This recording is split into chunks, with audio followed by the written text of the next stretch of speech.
আসসালামু আলাইকুম। সবাই কেমন আছেন? বলুন তো এটা কি? এটা হচ্ছে আজোয়া খেজুর। আমার খুবই ফেভারিট।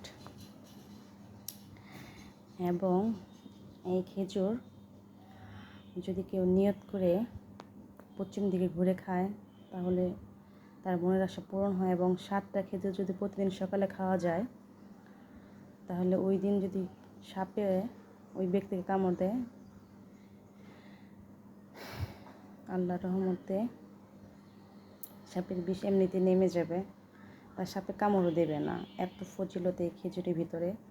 এটি সে আজোয়া।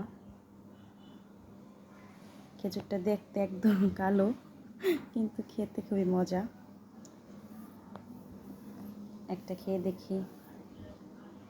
বিসমিল্লাহ। দেখেন এতটাই মাখা মাখা ভিতরে। আর এমনি তো খেজুর অনেক পুষ্টিকর, আয়রন, ভিটামিন। একজন সুস্থ হোক অসুস্থ মানুষ প্রতিদিন 2টা 4টা করে খেজুর খেতে হয়। সাথে কিছু বাদাম খেলে শরীরে হেলদি আসে, শক্তি হয়। খেজুরে অনেক অনেক শক্তি। সৌদি আরব থেকে